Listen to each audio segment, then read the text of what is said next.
everyone, this is Warhawk Beyond 2040 and welcome to another edition of the Progressive Rock and Metal album review series.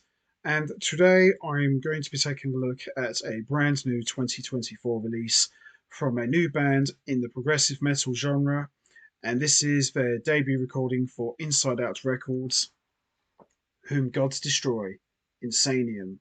So, Whom Gods Destroy, formed from the ashes of Sons of Apollo by former members keyboardist Derek Sherinian and guitarist Ron Bumblefoot Thal. And in my honest opinion, this band is a true force to be reckoned with in the progressive metal genre. Every member individually can really play. They are a virtuosic performer in their own right, and collectively together they absolutely rock, and there are no weak links whatsoever. And even as we speak, I can honestly say, after listening to this album, we are looking at quite possibly album of the year. That's a very big thing I just said there, considering that we are only in the fourth month of the year, but we are certainly looking at a very strong contender for album of the year. That's how good this album really is. Special shout out to Eric Porter and George Lamy, who are huge fans of Derek Sherinian. I am dedicating this to you guys, and I think we can all agree that this album absolutely kicks ass. And interestingly enough, Whom Gods Destroy, apart from Derek Sherinian and Ron Bumblefoot Thal, most of the members are pretty unknown, but they've got very strong pedigrees and have very strong backgrounds as well.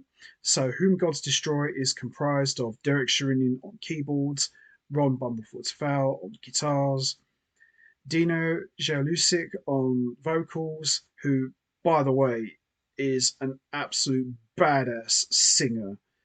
You know, I haven't heard a singer quite like him in some time. He absolutely kicks ass, and he's an unbelievable singer. Yas Nomura on bass and Bruno Valverde on drums. All great musicians, all great players, and wow, these guys are pure dynamite. So Insanium is a double disc album. So we've got disc one is the main album, and the second disc is the same album but instrumental. And after listening to both albums, I get goosebumps, just talking about it. This band, the music and everything about them, it's just unbelievable. And I would say that Whom Gods Destroy, they're a lot more darker, a lot more heavier than Sons of Apollo. Sons of Apollo, although they were a heavy band in their own right, they were a bit more song oriented, which isn't a bad thing. But with Whom Gods Destroy, they are song oriented, but there's much more room for playing. There's a lot more soloing. It's not just soloing for the sake of it, it's all there for a reason. Everyone has lots of space to shine, nobody is stepping on their toes. And I personally think everybody is just on top blinding form. And like I said, no weak links whatsoever. And I can hear influences of Dream Theater. I can definitely hear influences of Sons of Apollo, which is no surprise considering that you've got two founding members in the band. I can also hear influences of Symphony X, especially with Dino's vocals. I can also hear some influences of Deep Purple in Derek Sherinian's keyboard playing. He really channels the spirit of the late great John Lord. I can even hear some Richie Blackmore in Ron Bumblefoot Thal's guitar playing. There's so much going on in this album, but what I like about this band is they're not just a continuation of Sons of Apollo. They're very different. They're their own beast. Obviously, they are heavily influenced by many of the classic rock bands, but what they do is they take some of those influences and apply it to their style and make it their own. And that's what I like about these guys. They don't try to copy what's been done already. They always try to come up with something completely different. So let's have a look, shall we? Look at that. I have to say, the artwork for this album is just absolutely incredible. So let's see what we got.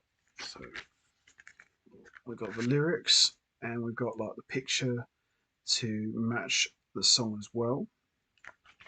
So it's kind of like a little story going on here. Look at that. That is just amazing. Kind of reminds me of Hellraiser a little bit, this picture. Very similar. Nice chilling picture there. Very, very cool indeed.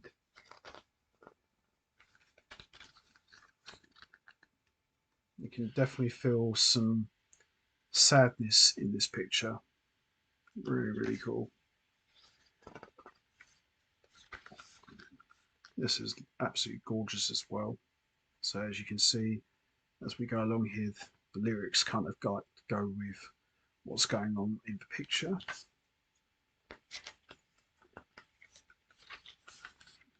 And some more lyrics here, and another picture to match the song.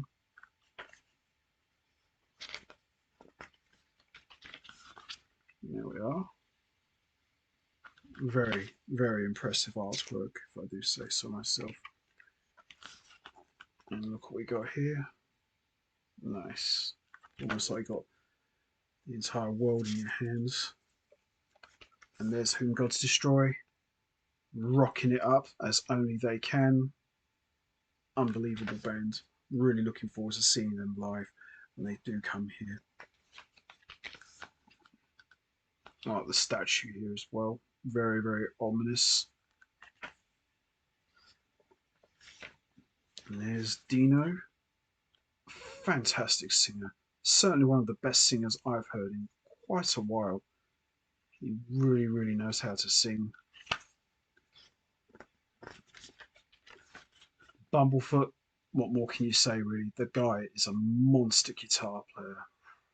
And also, he's not a bad singer either. He's actually quite good in his own right. You know, he's no slouch on the vocals either. Derek Sherinian, what more can you say? For my money, the greatest keyboard player in metal and my all-time favourite. Doesn't get any better. Derek Sherinian, to me, is the Eddie Van Halen of keyboard playing. He is just a real badass, and he really shines on this album a lot. Yas Nomura, killer bass player. You know, real badass on the bass. And last but surely not least, Bruno Valverde.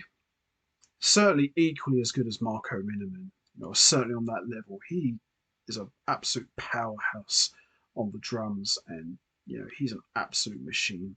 Certainly one of the best drummers to come on the scene since Marco Miniman. Absolute amazing drummer. And there they are.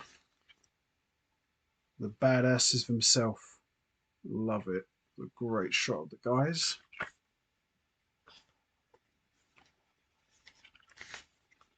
And there's who plays in the band. And there's the track listing, which is also listed on the bonus disc as well. And another great shot of the band as well. So all of the music is written and composed by Whom Gods Destroy.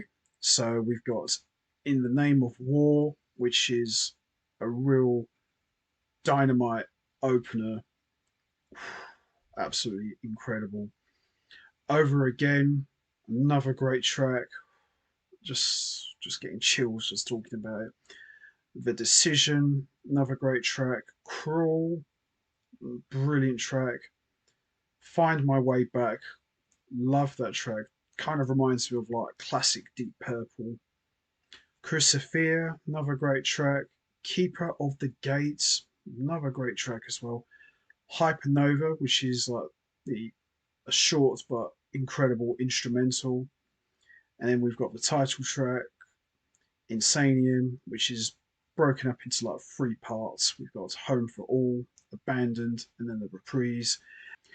And then we've got the bonus track, Weclcome, which is absolute dynamite.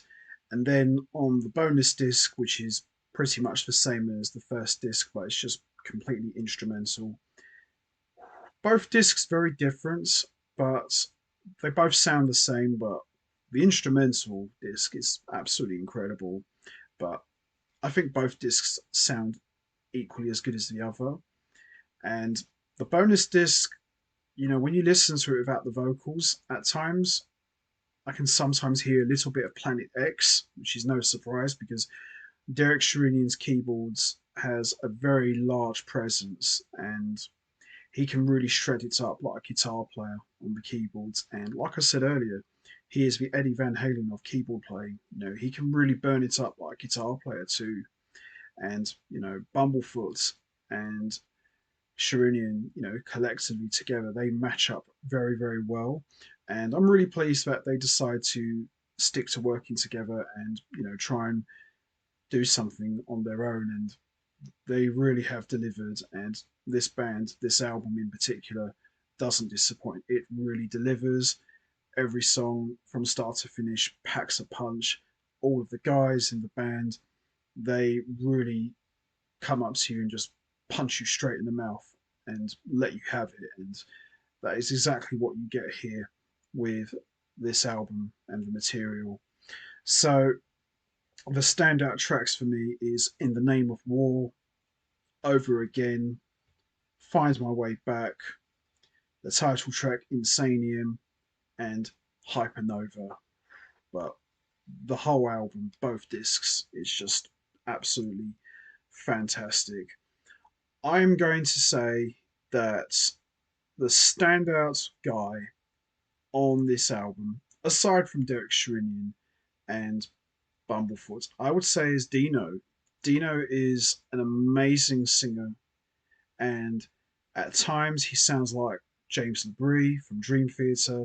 At other times he sounds like Russell Allen from Symphony X. At other times, he sounds like Jeff Scott Soto, which is no surprise because his vocal range is very similar to Soto. I think he could very well be the standout guy of this band. He is an absolute unbelievable singer, and I think he's going to go on to do very well on his own.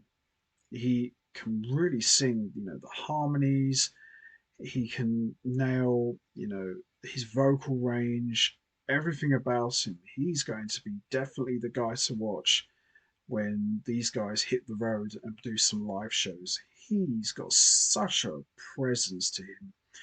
And instrumentally, the standout guy in this band, it's no surprise, it's Derek Sherinian. He has such a large presence, as I said already, on the keyboards. And the thing I've always loved about Derek Sherinian is he makes everything and everyone around him sound better. He can really take on the role of a second guitar player and he can just fill in so many different places where a second guitar player would play. And he's just on another level as far as keyboard players in metal are concerned. He can do it all. And, as I said, he can burn it up on the keyboards, he can tear it up on the Hammond organ. There isn't anything Derek Sherinian can't do. And if I had to squeeze in a second standout musician instrumentally, it's Bumblefoot. The guy can play. At times, I can hear influences of Alan Holdsworth in his guitar playing. The way he gets those chords and the way he bends those notes. I could sometimes hear Alan Holdsworth coming out of him a little bit. He's not trying to be Alan Holdsworth, but you can't help but hear some of Holdsworth's influence in his playing. But this album, absolute pure dynamite. Very, very strong contender for album of the year. I am super pumped to see these guys live. when they come to the UK. If and when that happens, I will definitely be there. So there you have it. Whom Gods Destroy Insanium, one of the standout albums of 2024 and a very strong contender for Album of the Year. The new progressive metal supergroup, and as I said at the beginning, a true force to be reckoned with in the progressive metal genre. So there you have it. Whom Gods Destroy Insanium. So that's going to be it from me. I'm going to wrap this up now. What's your favourite track from Whom Gods Destroy Insanium? Is it In the Name of War, Over Again, The Decision, Cruel, Find My Way Back, Crucifia, Keeper of the Gates, Hypernova, Insanium, or the bonus track Requiem? Or do you enjoy the bonus disc instrumental mix? There's no right or wrong answer. We all have our favourite tracks. You know what to do, guys. Hit the like button, hit the subscribe button, leave your thoughts and comments down below, and I will see all of you next time for another edition of the Progressive Rock and Metal Album Review Series. So until next time, take care, everybody, and stay safe. And once again, as always, much appreciated. Thanks for listening.